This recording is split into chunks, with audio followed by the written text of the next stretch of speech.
Salve, salve, amigos e amigas, sejam bem-vindos a mais um MAC Podcast. E lembrando para você que já sabe, se você ainda não sabe, fique sabendo que o MAC Podcast é um produto da MAC Comunicação que promove soluções de audiovisual com excelência. E se você quiser saber um pouco mais sobre isso, procure aqui, vou deixar aqui embaixo assim, o nosso site, que é o www.macpodcast.com.br. Quero agradecer a você, quero agradecer a Iris Basílio, que está de volta aqui comigo, com vocês. Quero agradecer ao Omar Habler, quero agradecer ao Edu e quero agradecer a todo mundo.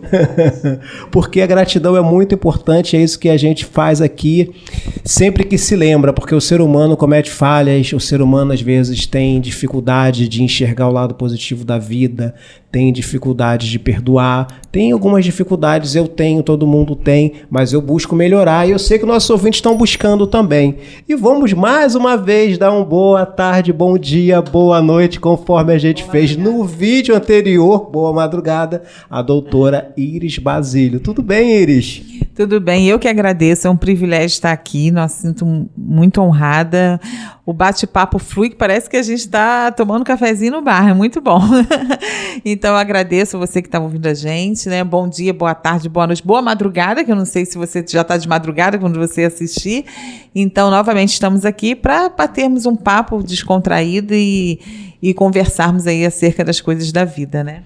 É isso aí, Iris. Eu queria aproveitar, né, cara, que a gente está no finalzinho de janeiro, mas a gente ainda está naquela perspectiva de como vai ser o ano de 2023, né? E para que a gente tenha um entendimento melhor, eu vou contar um pouquinho com seus estudos da neurociência, com todos esses estudos que você vem buscando ao longo da vida, né, para que a gente possa entender como melhorar as perspectivas, né, como se ter esperança, e queria saber também o que o perdão tem a ver com isso. Todo começo de ano, né, final de ano, eu acho que principalmente no final é aquele sentimento de balanço do que foi o ano, do que vai ser. Mas todo começo de ano eu acho que existe uma palavra que nos move, que é a esperança. É a esperança de você ter um ano bom, é a esperança de você conseguir corrigir aquilo que todas as suas frustrações do ano anterior, é a esperança, de repente, se você está num emprego ruim, de você melhorar, a esperança de ter uma vida financeira melhor, esperança de ter um casamento melhor, de ter um relacionamento com o filho melhor. Enfim, eu acho que a palavra nesse momento é esperança. Só que essa esperança, para que ela realmente se concretize em algo bom para a tua vida, para que você tenha uma vida abundante, para que você tenha uma vida próspera, pensando em todos os pilares, porque quando a gente fala em abundância, a gente não está falando simplesmente financeiro. Eu costumo dizer que existem 5 pilares que regem a nossa vida, né? Que é esse alinhamento emocional, alinhamento das suas emoções, que nós temos emoções boas, emoções ruins. Nós temos a saúde, sem saúde a gente não consegue, né, ser uma pessoa abundante. A questão financeira, porque a falência, a falta de dinheiro, quando um filho precisa de um remédio você não tem para dar, isso tira o sono, isso te desequilibra. Os relacionamentos, né? Uma pessoa infeliz num relacionamento, seja ele de qualquer natureza, você não consegue manter esses pilares, manter esse alinhamento e manter a esperança de uma vida melhor. E a espiritualidade, que independente da crença, da fé, da religião, então a espiritualidade ela é um alicerce, né? Seja a crença que você tiver, o que você acreditar, mas a espiritualidade, e ela se faz necessária e está muito relacionada à esperança. Por que eu falo que sem perdão a gente não consegue ter uma vida próspera? E aí a sua esperança, essa esperança que está dentro do teu coração, que você está começando esse ano, que você está cheio de esperança, você não vai conseguir chegar dezembro de 2023 com essa esperança satisfeita. Por quê? Porque você não conseguiu perdoar. O perdão é algo emblemático. Então, pelas leis universais, se você não conseguir perdoar, você não consegue ter uma vida abundante nesses 5 pilares. Pela espiritualidade, se você não perdoar, você não consegue ter esses alicerces, ter esses pilares satisfeitos, você não consegue ter essa esperança, né? Então, assim, o perdão, ele se faz muito necessário. E por que é tão difícil perdoar? Às vezes a gente pensa que perdão é só aquela coisinha, eu não preciso perdoar, não tenho mágoa de ninguém. Mas quando você vê a pessoa e teu coração se fecha, aí você entende que você tem que perdoar. E muitas vezes o perdão, gente, ele é muito mais complexo do que a gente imagina. Então o perdão não é só perdoar o outro, mas muitas vezes cada um tem que se perdoar. E às vezes o mais difícil é você perdoar você mesmo do que perdoar o outro. É perdoar você pelas escolhas erradas que você fez, perdoar você porque você vive uma vida totalmente sem esperança, você não tem objetivo, você não tem sonho, você não tem esperança, você vive, sabe, uma apatia, e muitas vezes a gente se culpa disso, você não consegue se perdoar, e você pensa, caraca, eu era uma pessoa tão alegre, uma pessoa tão cheia de sonhos, por que eu perdi a esperança? Por que eu permiti que tudo isso? E você não consegue se perdoar. Você não consegue perdoar, muitas vezes a pessoa tem mágoa de Deus. Deus, fonte criadora, consciência una, o nome que você quiser dar, né? Então, as pessoas passam por determinados problemas que se revoltam contra Deus. Então, na minha vivência, então eu sou enfermeira, oncologista, trabalho no Instituto Nacional do Câncer, então é muito comum a gente ver isso, e as pesquisas mostram isso. Então, a paciente, quando ela descobre, paciente ou homem ou mulher, quando descobre que está com câncer, existe um apego à fé e à religiosidade e à espiritualidade. Então, ela busca esse contato íntimo com a espiritualidade, seja da linha que for, na tentativa, né, e na esperança de obter a cura. Mas quando o médico chega para ela e fala assim, olha, já fizemos quimioterapia, fizemos hormonioterapia, fizemos radioterapia, fizemos cirurgia, que são as possibilidades de tratamento oncológico, e não tem jeito, seu tumor é muito agressivo, você agora vai entrar em cuidados paliativos e não tem mais o que fazer. Então, imagina, e a gente critica, essa pessoa se revolta contra Deus, e aí você pensa, poxa, mas doença não dá em pau, por que essa pessoa vai se revoltar contra Deus? Quando você olha para essa pessoa, vou botar a mulher, que eu trabalho muito com câncer de mama, existe câncer de mama em homem também, mas a grande maioria é mulher. Aí você vai olhar essa mulher. Quem é essa mulher que recebeu essa notícia do médico? É a mãe de 2 crianças, de uma criança, é sozinha com essas crianças, que muitas vezes o pai, é muito comum, abandona essa mulher no meio do tratamento, a mulher descobre que está com câncer, o cara sai fora. É uma pessoa que muitas vezes não tem o suporte da família, que os filhos dependem do trabalho dela para se manterem, porque o cara dá, sei lá, 200, 300 reais de pensão. Estou falando de coisas, gente, que eu não estou sonhando, não, são coisas reais. Esses exemplos que eu dou são sempre exemplos reais, sabe? E aí essa mulher olha para essas 2 crianças e fala, meu Deus, o que vai ser dos meus filhos? E ela se revolta contra Deus, porque ela já perdeu o marido, perdeu a saúde dela e agora vai perder a vida. E o que vai ser dos filhos? Então, ela se revolta contra Deus. Então, ela precisa entender. E muitas vezes ela se culpa porque não correu atrás de um diagnóstico precoce, se culpa porque não olhou, né? Se culpa porque estava trabalhando. Culpa o outro, né? Que foi embora e que por isso ela tá tendo que se tratar, teve o diagnóstico muito tardio. Então, ela culpa o outro, culpa a Deus, se culpa. Olha quanta coisa ela precisa perdoar. E aí é muito difícil ela conseguir esse perdão, né?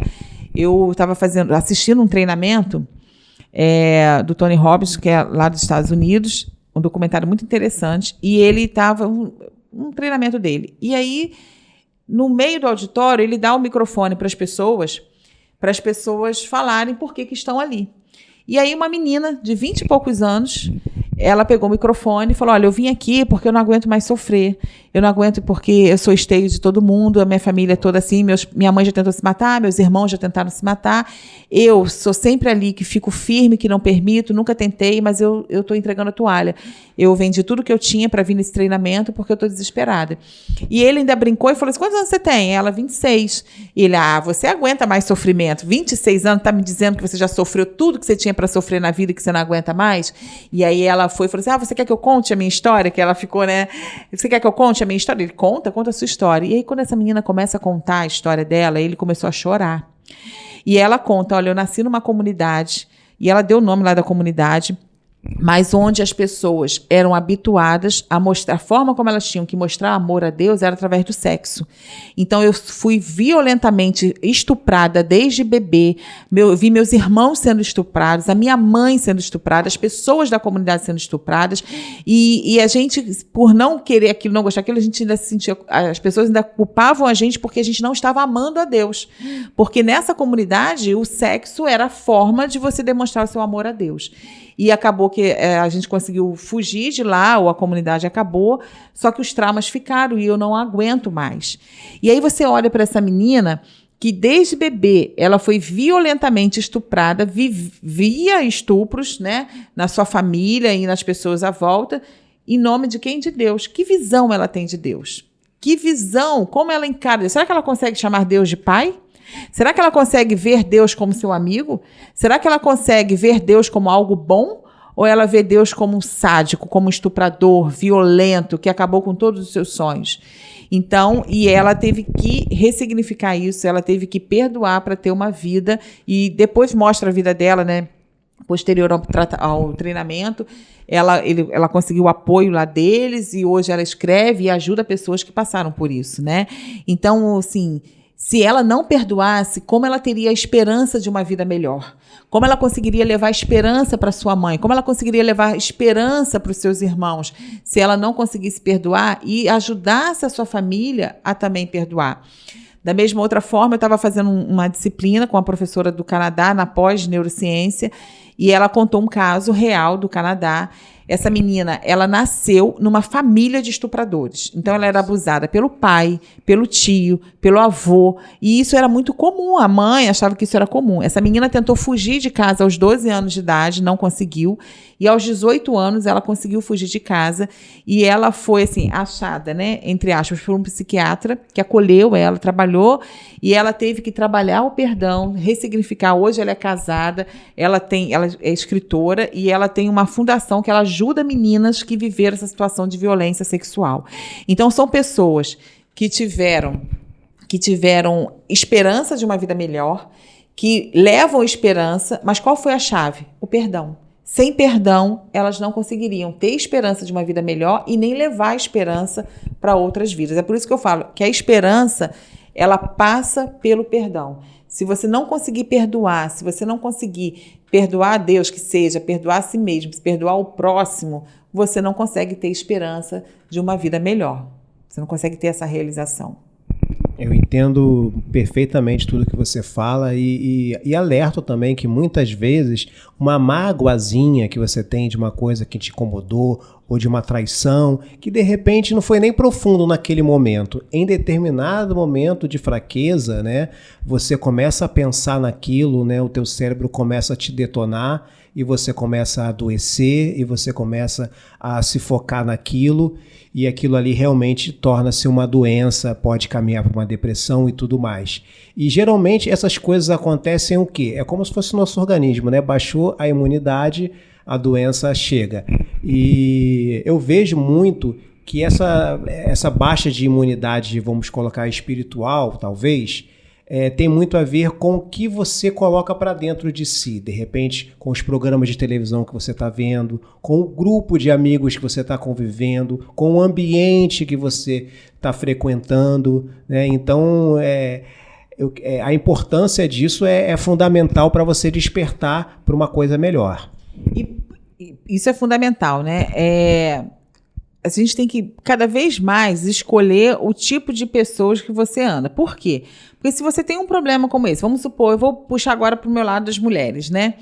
Então, eu não sou feminista, não, vou dar uma puxada aí para o meu lado das mulheres.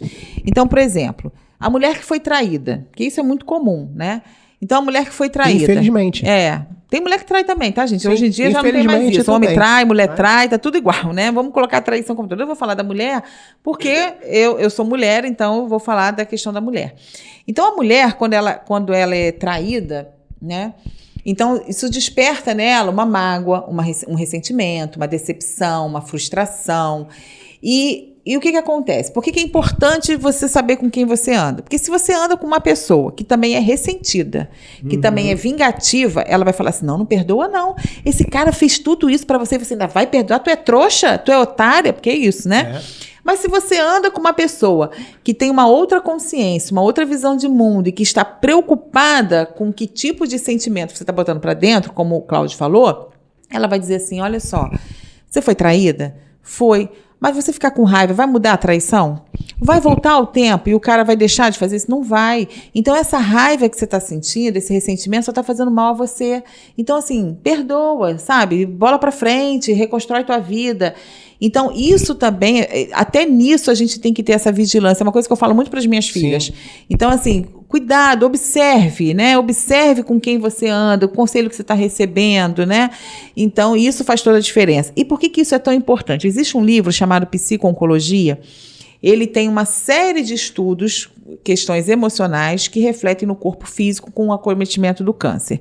E numa determinada pesquisa, é claro que em medicina nada é exato, a gente está falando de um pezinho aí da pesquisa, eu não estou falando que isso é uma condição para que todo mundo que tem uma única, mas é um braço. Estudo. Exatamente, é um braço para que a gente possa refletir, né? As pesquisas existem para que a gente possa refletir. Então, eles pegaram 2 grupos de mulheres com câncer de mama e mulheres sem câncer de mama. Olha como a questão do perdão e dos sentimentos, como você falou que a gente bota para dentro, é tão importante. Nesse grupo de mulheres que não tinham câncer, eles fizeram um score, uma lista de sentimentos de algumas situações, e elas foram colocando, né, determinadas situações, assim como as mulheres com câncer de mama. Nas mulheres que não tinham câncer de mama, apareceram alguns sentimentos, uma mágoa, uma coisa assim. Nas mulheres com câncer de mama, apareceu ressentimento e desejo de vingança. Esses 2 sentimentos, ressentimento e desejo de vingança, só foram encontrados nas mulheres com câncer de mama. Nas outras mulheres, não foi encontrado. E aí eu te pergunto, você que está ouvindo a gente, você já foi traída? Ou você já se entristeceu? Você já traída com amiga, traída com amigo, ou homem também, né? Já foi traído, já foi decepcionado. E aí, além disso, você guarda mágoa, você guarda ressentimento, você fica desejando o mal, você fica desejando a vingança. Então, assim, diariamente, é o que eu falo sempre, o cara te fez um evento lá atrás, ou a mulher te causou um mal lá atrás. Mas quando você nutre sentimentos de ressentimento, de desejo de vingança, todos os dias você está permitindo que o outro continue te fazendo mal. A gente não tem poder, por exemplo, eu sou casada, eu não tenho o mínimo poder. Se meu marido vai me trair, se não vai, eu costumo dizer que ele tem filé mignon. Se ele quiser comer mortadela, é ele que vai para lá, entendeu? Mas eu não tenho poder sobre isso. Mas eu tenho poder no que eu faço com isso, porque é o meu corpo, é o meu equilíbrio, é a minha vida, né? Então, além da traição, eu ainda vou permitir que a outra pessoa me machuque diariamente? Eu não posso permitir isso. E por que isso é tão importante? E aí a gente vai para a neurociência. Então, quando você tem sentimentos de mágoa, ressentimento, falta de perdão, tristeza, tudo isso, você gera o estresse. O que é o estresse? O estresse é o efeito bioquímico no seu organismo. Então, o estresse e todos esses sentimentos, eles desencadeiam uma série de neurotransmissores que vão agir produzindo radicais livres. Olha como a coisa é séria. Produzem radicais livres que vão agir no núcleo da célula. Então, a célula, ela tem um núcleo que a célula ela se reproduz. E aí eu vou linkar com a questão do câncer. Está linkado a hipertensão, diabetes, a várias doenças físicas, né? Então, assim, mas eu vou linkar com o câncer. Então, quando a célula... O que é o tumor? O tumor é um crescimento desordenado de célula. Por quê? A célula vai se multiplicando. A partir do momento que ela encosta uma na outra, ela tem um mecanismo... O organismo é perfeito, né? Ela tem um organismo que para isso, bloqueia esse crescimento. Com o câncer, você perde esse bloqueio. Então, as células elas vão crescendo. E o que esses radicais livres fazem? Eles entram no núcleo da célula e bloqueiam essa ação da célula. Então, ela perde esse bloqueio de produção. Então, ela vai se reproduzindo, um monte de célula forma o tumor e aí você tem o câncer. Então, por isso que esses sentimentos estão muito relacionados ao tipo de câncer. E eu vejo isso na minha prática, né? Pacientes que chegam lá, muitas vezes assim, muito ressentidas, que passaram por um divórcio, ou que passaram pelo abandono, né? E que não conseguem ainda perdoar, não conseguem. Então, e você só vai piorando. E é muito comum também a gente ver pessoas que são alto astral, pessoas que são alegres. Eu não estou dizendo que é regra, né? Eu estou dizendo assim, um pouco do que a vivência mostra, né? Então, pessoas que encaram um câncer de uma forma, não, tá bom, ele vem, mas ele não vai me matar, não. Eu vou driblar isso e tal, e eu vou viver, vou agradecer cada dia. Às vezes você pega situações de tumores agressivos, que tinha tudo para dar errado. E aí, meses depois, você encontra a pessoa, às vezes anos depois, já aconteceu isso comigo, encontrei com uma paciente no Extra. E aí ela falou assim, tá lembrada de mim? Porque eu não ia lembrar, né? Assim, eu falei, não, desculpa. Você não é enfermeira Iris? Eu falei, olha, recebi alta do INCA e tal, e já tô bem, tô não sei o quê e tal. E assim, e outras pessoas que às vezes têm um tumor in situ. O que é in situ? Ele não tem metástase, é um tumor pequenininho ali na mama e tal, mas que o prognóstico acaba sendo ruim. E aí, quando você conversa um pouquinho, você vê que a pessoa, sabe, cheia de mágoas, de ressentimentos, de não aceitação, falta de perdão. Então, assim, a gente precisa entender, quer ter um 2023, sabe, magnífico, quer ter uma vida abundante, perdoe, para que essa esperança de um ano melhor, esperança de um relacionamento melhor, esperança de um emprego melhor, realmente possa se concretizar. E que você chegue em dezembro de 2023 falando, olha, que bacana, tive um ano incrível, mas muitas vezes a gente chega em dezembro do outro ano, a gente começa cheio de esperança e termina se lamentando. Ah, não consegui realizar isso, não consegui realizar aquilo, não consegui... E a culpa não está no governo, a culpa não está no teu marido, na tua mulher, no teu filho, a responsabilidade está em nós mesmos, porque essa virada de chave, só a gente que pode fazer pela gente mesmo, o outro não pode fazer isso por nós. E vou te falar, Cláudio, a minha vida só mudou, né, que eu falei 2010, 2013, 2022. A minha vida só mudou quando eu dei essa virada, quando eu entendi que eu precisava perdoar. Independente do outro, a decisão em vender tudo, em dar para o outro, né? Porque muitas vezes acontece isso. A gente fica assim, caramba, como que a pessoa fez isso comigo? Eu sempre me dediquei, eu vendi tudo, ajudei meu amigo e agora ele me traiu. Não, a responsabilidade é sua. Você pegou e deu aquilo que você queria. O outro não tem responsabilidade nenhuma. Uma coisa que a gente aprende muito na neurociência, não é o outro que irrita você. É você que se irrita com o outro. E nós somos espelho. Então, se eu chego aqui e falo assim, e o Cláudio é... Não é, gente, ele é um fofo, tá? Um amor, tá? Então, o Cláudio é muito grosseiro, o Cláudio é isso, o Cláudio é falso, não sei o quê. Eu não tô falando do Cláudio, eu tô falando de mim. Sim. Porque eu só vejo em você aquilo que eu vejo em mim, aquilo que está presente em mim, né? E muitas vezes a dificuldade do perdão é essa. Porque você vê o defeito do outro como se fosse no outro, mas na verdade é espelho. Então, a gente aprende isso em neurociência e fala assim, olha, o João está falando mal do Marcos. Eu não sei nada do Marcos, eu sei do João, porque se ele está falando isso tudo do Marcos, ele está falando dele mesmo.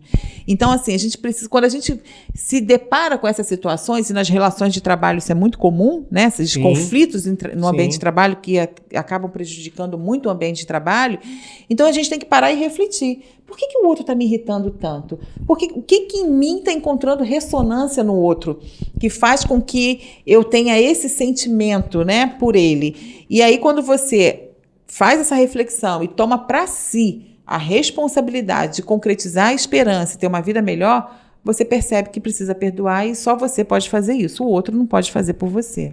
Então, essa busca pelo autoconhecimento é o caminho, e eu tenho recebido um pouco desse autoconhecimento, né, nessa minha busca, nessa minha obrigação de buscar, já que eu descobri que existe, né, através das lives que você e a Silvana vem realizando às quartas-feiras, e numa delas que vocês falaram justamente de perdão, eu startei por uma situação na qual eu alimentava uma mágoa e consegui digerir. E pensando ainda nisso, eu percebi coisas também, por exemplo, nesse mesmo ambiente de trabalho, eu passei por duas circunstâncias. Uma, observar um amigo que gostava de fofoca. Gente, impressionante. Todo mundo chegava nele para falar de fofoca. Fofoca não parava. Outro exercício também, que esse aconteceu comigo, eu percebi. Eu trabalhei no Sindicato dos Radialistas durante 2 gestões, 6 anos. Muitas pessoas chegavam para mim para reclamar. Até do sindicato, do patrão, do dinheiro, e não sei, principalmente no momento difícil que a empresa estava passando, que foi realmente algo lastimável. Nossa, eu não aguentei mais. Eu falei, cara, não vou voltar para o sindicato, e obviamente, seguindo a orientação da minha esposa, que sempre muito sábia, muito atenta, né, devo muito a ela me alertou para isso. E eu sentia isso, né, que aquela coisa negativa chegava e me sobrecarregava assim. Aí, com o tempo, né, ficou desvinculando um pouco daquela imagem junto ao sindicato e tal, a coisa normalizou um pouco mais, e hoje em dia eu compreendo isso. Antes aconteceu, eu resolvi no instinto, Mas agora, na busca, tentando aprender um pouquinho, cada vez mais, eu consegui perceber tudo isso. E uma coisa que eu percebi também aqui é que a gente precisa de uma dica final, de repente como essa que eu estou passando aqui. Eu quero saber de vocês, elas funcionam mais ou menos por aí? Começar com as coisas simples? Com certeza, com certeza. Uma coisa que a gente precisa entender, o que é a reclamação? Reclamação é você clamar 2 vezes. E assim, o universo, a fonte criadora, Deus, ele não entende o seu não. Quando você reclama da doença, você está clamando 2 vezes pela doença, então mais doença vai vir para você.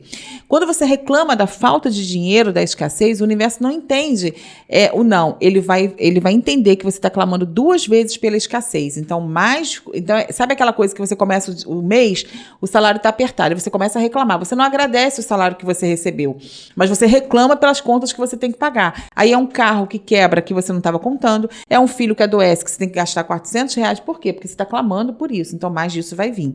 Então, assim, só um adendo, como você colocou, da reclamação, porque muitas vezes a reclamação é também um entrave, muitas vezes não, né? Em todos os momentos, um entrave para que essa esperança de uma vida melhor não se concretize na nossa vida. Então, a gente tem que... E outra coisa que eu costumo dizer, uma dica, tá, gente? Simples, o dia a dia, ambiente de trabalho, tem alguém reclamando do teu lado, sai fora. Sai de perto, não fale. Porque, por exemplo, uma vez eu tendo uma aula, eu achei muito interessante que a professora estava falando assim agora em neurociência, e ela falou assim, chegou uma pessoa, estava num lugar e falou assim, caramba, meu marido faz isso, meu marido faz aquilo, meu marido não sei o quê, e começou a reclamar, o que você acha? E ela falou, eu não acho nada, porque se você começa a reclamar junto com a pessoa, o universo vai achar que é você que está querendo aquilo. Uma dica que eu dou muito, assim, que para mim deu muito certo e dá certo até hoje, em relação ao perdão, né, que o Cláudio perguntou, alguma dica final, assim, para a questão do perdão, é uma coisa que deu muito certo para mim em termos de milagres, assim mesmo, em relação ao perdão. Tem essa questão da intuição, quando eu resolvi perdoar os atores da minha vida, eu não tinha esse conhecimento que eu tenho hoje, foi por pura intuição. Mas hoje, porque as situações que se apresentam pra gente, que a gente tem que perdoar, elas acontecem diariamente, né? Então, uma coisa que eu gosto muito e que dá muito efeito, é uma dica que eu dou para você, é o Ho'oponopono. O que é o Ho'oponopono? É uma prática milenar, que ela tem 4 comandos, né? E você deve fazer essa técnica do Ho'oponopono mentalizando a pessoa que te fez mal. Então, isso, gente, aconteceu comigo, tá? Eu tenho uma pessoa que é muito querida, que é muito importante na minha vida, já com essa prática, né, com esse conhecimento, eu tive acesso a essa questão da neurociência em maio, junho.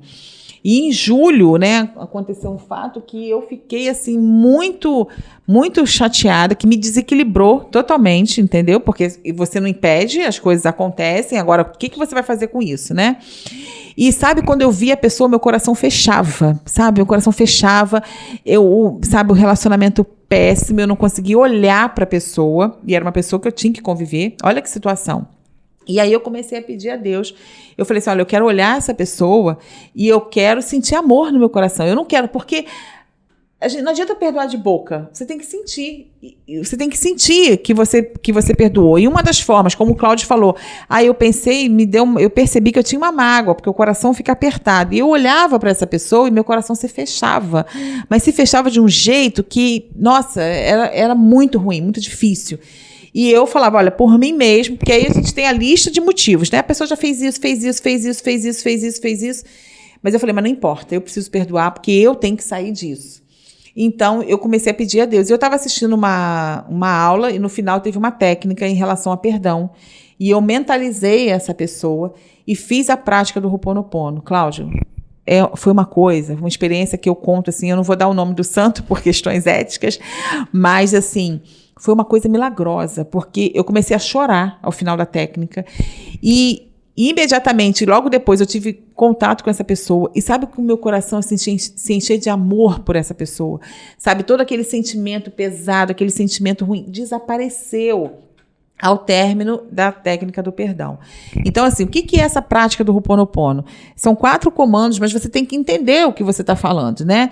Então, primeiro... Você tem que acreditar. Tem que acreditar. Se você fizer isso como simplesmente, eu estou falando umas palavras aqui, não vai surtir efeito. Então, você tem que primeiro ter a vontade de perdoar. Por mais que você tenha todos os motivos do mundo para não perdoar. Mas você entende que é importante você perdoar, porque vai ser bom para você. Então, o que você faz? O primeiro comando é sinto muito. Então, você sente por todas as escolhas erradas. Então, você visualiza a pessoa e como se você estivesse falando para essa pessoa. Maria, sinto muito por toda a raiva que eu tive de você. Sinto muito porque fiz escolhas erradas. Sinto muito porque depositei expectativas em você e me frustrei. Porque a gente só se frustra quando a gente coloca expectativa no outro. Se você não tiver expectativa, você não se frustra, né? E aí você vai dizendo por que você sente muito, né? Pensando, imaginando essa pessoa. E depois você vem, me perdoa. Aí você vai falar, poxa, Iris, o cara me traiu, foi embora, ou me bateu, e eu tenho que pedir perdão para ele? Sim. Então, você pedir perdão, olha, me perdoe por ter permitido que você fizesse isso comigo, porque você permitiu, a escolha é sua. Me perdoe por raiva, por ressentimento, me perdoe por ter te desejado mal, me perdoe, porque nós temos a mesma, porque se a gente parar para pensar, nós temos a mesma fonte criadora. Então, assim, é como eu tenho 2 filhas, né, do ventre e tenho uma do coração, tenho 3 filhas. Então, assim, não existe diferença. Então, a mesma coisa é Deus, né, consciência una, o nome que você quiser dar. Ele tem os seus filhos. Então, um fez mal, né, na sua cabeça, mas o amor dele é igual. Então, nós temos a mesma essência, nós temos a mesma fonte, nós temos a mesma fonte criadora. Então, nós somos irmãos, nós somos parte da mesma energia. Então, o que está em mim está no outro. Então, me perdoe por ter desejado mal, me perdoe porque temos a mesma fonte, temos o mesmo pai, porque somos irmãos e aconteceu isso e isso. E você vai dizendo tudo que você precisa perdoar. E depois você coloca o quanto você ama essa pessoa. Porque isso é bíblico, né? O Mestre Jesus, ele só deu 2 ensinamentos. Amar a Deus sobre todas as coisas e amar ao seu próximo como a ti mesmo, né? Isso o Mestre Jesus, independente da sua religião, o Mestre Jesus, ele deu esse ensinamento. Então, assim, eu te amo porque temos a mesma fonte, eu te amo porque somos irmãos, eu te amo porque eu e você somos um, eu te amo porque nós temos a mesma essência, eu te amo, no caso de mulher e marido, porque temos 2 filhos, porque vivemos juntos, eu te agradeço. E aí você começa, o 4º comando é a gratidão. E você começa a agradecer. Agradecer principalmente por tudo de ruim que você passou por essa pessoa. Aí isso é loucura. Até o Cláudio fez assim, como assim? Porque tudo de ruim que a gente passa e que a gente atribui ao outro forja o nosso caráter e nos fortalece e nos torna seres humanos incríveis no sentido da gente dar um ressignificado, da gente, sabe, morrer para tudo aquilo que de ruim e nascer como uma nova pessoa, para uma vida incrível, para uma vida abundante, para uma vida... E talvez, se não fosse tudo isso que você passou, se não fosse todas as suas mazelas, por exemplo, se não fosse tudo que eu passei no meu primeiro casamento ou na minha vida, eu não estaria aqui. Sim. Eu estaria vivendo e eu não descobriria a mulher forte que eu sou. Então, assim, eu não poderia dar esse exemplo para as minhas filhas, elas não poderiam aprender isso de mim. Então, no fundo, a gente precisa agradecer. Então, agradecer por tudo aquilo que você passou. E faça isso diariamente. Se você fizer de todo o coração, se você fizer acreditando, você vai conseguir perdoar todos os atores da sua vida. Perdoar você mesmo. De repente, você precisa se perdoar. Então, mentaliza você. Então, você fala, Iris, sinto muito pelas escolhas erradas que eu fiz. Iris, sinto muito porque vendi tudo e você passou miséria. Iris, sinto muito porque gerei a Isadora e lancei energias, né? Enfim, e ela nasceu com problemas. Sinto muito, mas você não tem culpa de nada. E você começa a se colocar e a se perdoar. Se é Deus que você precisa perdoar, mentaliza a sua fonte criadora, mentaliza Deus e fala, Deus, me perdoe, porque você me criou em todo amor, mas eu tenho raiva de você. Eu oro, gente, eu falo com Deus, assim, né? O pessoal fala que eu sou uma crente esquisita, sabe, Cláudia? Agora mesmo que estão falando que eu sou mesmo, né? Quando vem práticas integrativas, neurociência, mas tu sempre falei que tu era uma crente esquisita. Por quê? Porque a minha relação com Deus sempre foi assim. Então, assim, quando eu estava passando aquele perrengue todo, por vários momentos eu não conseguia orar. Eu chorava, eu ajoelhava no chão, assim, no meu quarto, eu chorava, e teve uma vez que foi muito marcante para mim. Sabe quando você sente uma força te pegando do chão, assim, e eu sentia aquela força, aquela energia me pegando do chão, me colocando na cama, e às vezes quando eu oro, assim, público, eu falo, olha, encosta a cabeça no peito de Deus, porque Ele está aqui, porque foi essa relação, essa vivência que eu tive com Ele naquele dia, e era como se eu estivesse encostando a cabeça nele e ele dissesse, minha filha, calma, tudo vai passar. tá chegando ao final, eu tô aqui contigo. Isso foi mais forte do que qualquer oração, do que qualquer, sabe? Porque eu consegui traduzir ou mandar todo o meu sofrimento através das minhas lágrimas. Então, assim, eu tenho essa relação com Deus. Então, é você olhar para ele e falar assim, Deus, eu tô com raiva de você. Eu falava isso, eu falei, pô, Deus, tu não tá vendo o que eu tô passando, não? Quem me fez mal, né? Eu me vitimava e culpava o outro. Quem me fez mal tá lá prosperando e tal, e eu não tenho que dar um miojo pra minha filha? Que isso? Tu só ama o outro, não me ama, né? Então é você mentalizar Deus, falar, Deus, olha, eu sinto muito, mas eu tô com raiva de você, eu tô decepcionado com você, eu tô triste com você, sabe? Me perdoe, mas esse é o sentimento que eu tô. Mas Deus, eu te amo porque você me criou, eu te amo porque eu sei que eu não nasci pro sofrimento, eu te amo porque eu sei que o Senhor tá comigo, e eu te agradeço porque eu respiro. E aí você começa a agradecer. Você tá sem dinheiro, mas você tá andando. Você não tá andando, mas você tá falando. Você não tá falando, mas você tá respirando. Né? Você está raciocinando, então é você começar a agradecer, porque a gente não faz isso. A gente quer viver o sobrenatural, a gente quer viver, né, o prêmio da Mega Sena, mas a gente esquece de agradecer o dia a dia. Agradecer porque está falando. O que a gente está fazendo aqui, olha que coisa maravilhosa, a gente poder andar, falar, sabe, encontrar, fazer amigos, falar com você que está aí ouvindo a gente, contando um pouco, sabe, te ajudando. Isso é um privilégio, é uma bênção, sabe? Então a gente poder agradecer o ar que respira, agradecer todas essas coisas por você comer. Gente, tem pacientes que ficam com uma sonda no abdômen e não conseguem nunca mais sentir o gosto da comida. E aí você reclama que a comida da tua mulher está salgada, está sem sal, está isso. Você, filho, reclama da comida da tua mãe ou da pessoa que faz para você, sabe? E a gente reclama e a gente não agradece. Então, a chave para uma vida incrível, uma vida de esperança, onde você vai ter a sua esperança realizada nesse ano de 2023, é o perdão. Perdoar você, perdoar os atores da sua vida e, se preciso for, se você está com raiva de Deus, perdoe Deus para que você tenha uma vida incrível. Cara, meu Deus, gratidão total, cara. Poxa, que bom. Assim, acho que muita coisa para todos nós refletirmos, a galera que acompanha o Mac Podcast, a gente tem aqui um material vasto, a gente costuma geralmente fazer programas menores, mas a coisa fluiu tão bem mais uma vez, né, que a gente estendeu o nosso horário e eu sei um jeito educado, gente, vou te cortar, dele falar que eu falo muito, viu? É um jeito educado dele falar que eu falo muito. Não é isso não, porque eu convivi com radialistas de excelência, né, e eu via como eles conduziam a entrevista, e faz parte da condução da entrevista você deixar a pessoa falar, principalmente quando ela fala de uma forma tão correta, tão pontuando de uma forma clara, explicativa. Eu só agradeço mesmo, porque foi um momento maravilhoso. Agradeço muito ao Edu, agradeço ao Omar, agradeço a minha família, agradeço a Deus. Obrigado, Iris, por dividir esse momento aqui com a gente, por fazer parte da Mac Podcast, tá? De tudo que você precisar aí, pode contar com a gente. E vamos, quem sabe, ao longo do ano, marcar um novo bate-papo. Certeza. Olha, eu que agradeço, muito obrigada, foi um privilégio estar aqui, agradeço mesmo de coração, e com certeza me chama que eu venho quantas vezes quiser, tem muita coisa para conversar, falar é comigo mesmo, né? Eu vou adorar. Maravilha, obrigado a você que ficou com a gente até agora, que está curtindo, que está compartilhando, que está indicando o nosso trabalho para as pessoas, e você também que de repente não concordou com alguma coisa, comenta aí, é um material aqui para a gente dialogar e aprender juntos, e obrigado por tudo. Até o próximo programa, valeu. Obrigada.